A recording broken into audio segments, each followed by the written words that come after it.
Hello everybody, welcome to the Crate Rate. On this episode of Get to Know Your Looters, we're going to talk about the starts of our video game experience, how that has changed over the years, and maybe some of our fondest memories. Get to Know Your Looters is a segment where you get to know us, your host, in 10 minutes or less. Join me with me as always is Big Poppa. Looters, assemble! And our youngest member, Hales. Man! I died. So, to get started off here, because November's Loot Crate is Battle, and they talk about going back to the 8-bit origins, we've been alive long enough to talk about our 8-bit origins. What's your first video game that you played? It's got to be the 8-bit Mario. That's the original. I mean, that's probably a lot for everybody, yeah. Yep. I know for me it was a combination between Mario Brothers and the original Metroid, going to a friend's house that had a Nintendo. Yep. Back in the day when I tried to move the controller to get the character to move instead of, tilting there, who would know years later Nintendo would have a success with that with the Wii. Yeah. Motion controls. Right here. Hales? That's mental control. Right. Damn it. Hales, obviously you weren't around when the original Nintendo was around. What's your earliest memory? Super Mario Bros. Wait. Oh, on the Wii, those motion controls that we were talking about there. So I wonder if it's a coincidence that Nintendo has done so well, seeing how all of our origins came from not only a Nintendo-created game, but Mario. I don't think that's any surprise. I think that as the time has progressed, I think Nintendo has definitely been for the younger generation of gamer, and I think it's kind of the entry point that most parents are okay with. Okay. That's where my kids started off with, was with the Wii. That's their first video game experience, and I think that's kind of where it leads to. So, judging about that, you said it's geared towards the younger gamer. Did you play Mario with your kids? I did. I played the Mario Wii with my kids. I still got the Wii. I still got Mario on there. I mean... So how do you think it's held up over time from your first experience, judging now to sharing that first experience with your children? I think it's held up well. There's been so many different styles of Mario Brothers that have came out. So when the Wii came out with the Mario Brothers, I really enjoyed that because I was getting back to Mario Brothers 1 and Mario Brothers 3. And I think that style has just held up well. The gameplay, the storyline behind it all has just been really solid, and you can't take it away. It's a classic. Now, did you ever forget how to, from your first Mario to the new Mario, did the controls change and did it feel weird? No, I mean, when you get back to the 8-bit, the Mario Wii controller was pretty much based off the same platform as the 8-bit controller, so going back to that was really simplistic. Now, when you think about like Dreamcast or 64, that's a whole nother ball game. I mean, they added in so many extra buttons, even with the Super Nintendo. Super Nintendo was closer to the 8-bit system, but it was still a little off. Correct. Now, judging back on the 8-bit era of things, Loot Crate likes to feature the Konami code in a lot of their crates that they're tagged on there. What's your earliest memory of that Konami code?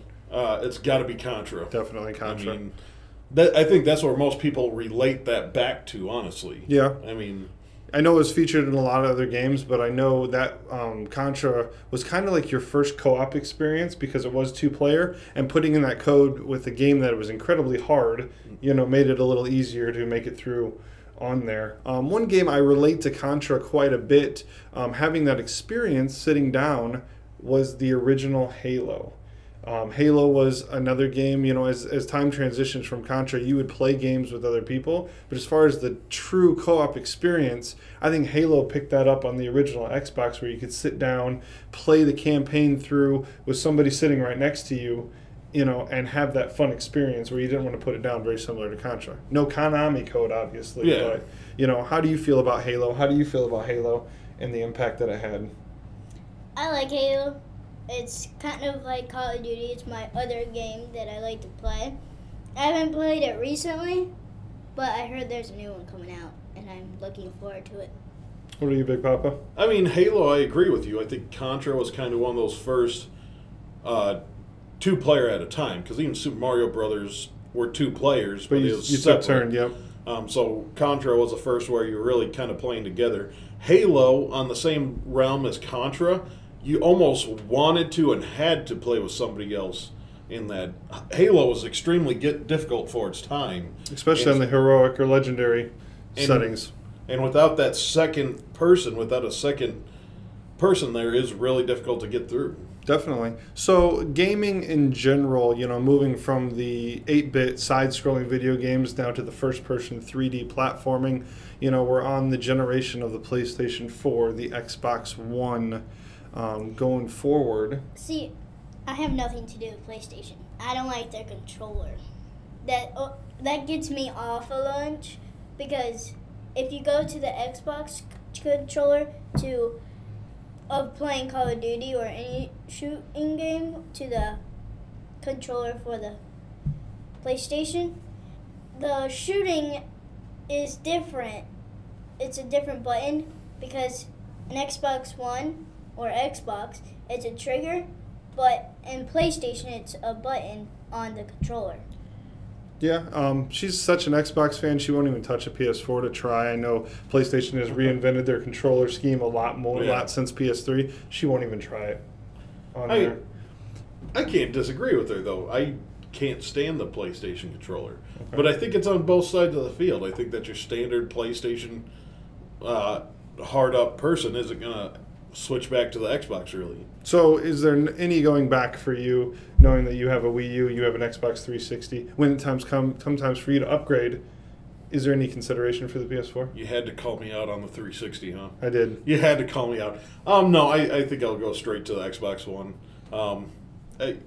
PlayStation 4, I'm not knocking you at all. I really do just think it's a personal choice on that end, And we share the Xbox One right now. We're in the middle of playing the new Call of Duty, which we'll have a review on soon. Which is good. But going back to rating things, because that's what we do on the show. Video games and the industry, good or bad, how would you rate the impact on the industry that video games had now versus what it did back in the 80s when it kind of boomed and came out? I mean, it's hard to even compare the two anymore. I mean, it's not even just... When you think about the major gaming systems out there, while the Wii U is there, it's more about the Xbox One versus the PlayStation 4. In the style of gaming that's out there, you can't compare it to like the 8-bit Mario. It's hard to. But if I had to go back, I remember Battletoads. Mm-hmm. Me and you used to play Battletoads and couldn't get past that big jump. And the games that they had there were so much more difficult and so much more involved and so much more work put into them than what is now. I don't think that you get that major gratification of beating a multiplayer game. I mean, you're just shooting people up. I mean, it's still fun. Yeah. Don't get me wrong, I love it. But overall, I'd rather go back to like your 8-bit format where you have these very difficult things that you feel like you have truly accomplished something by the time you get to an end of it. Nice. I'd put the 8-bit above the nowadays games. An A with the 8-bits because I loved them. I did. I'd still say that your nowadays ones are like a B. Okay. So super quick, Hales, because we do have to wrap this up. What's your rating on the video games nowadays? I still like it. From my first system, the Wii, and now we have a Wii U. It's the same format. It's the same thing, so it's the same for me. I would give it an A. But you like your Xbox One? Yes. Yes. For me, I'm kind of torn. I like the community that the game has built today.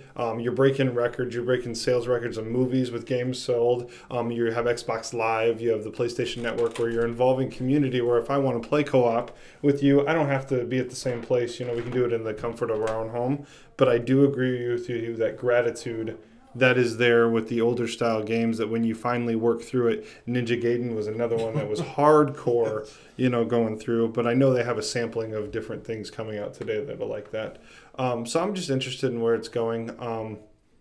Rating for me, probably memories fonder of the old school games, and I try to recreate that with the new games, and it doesn't always come through. So I think I'd rate them a little bit higher than what I would rate as well. Yeah. No. So what we learned today on Get to Know Your Looters is basically Haley's a anti-PlayStation Xbox One fan. Big Poppa and AJ would like to go back in the day and replay our childhood memories of video games. And until next time, make sure you follow us on Twitter at The Crate Rate. Be sure. Not triple. Not Tribble, Twitter. Peace out.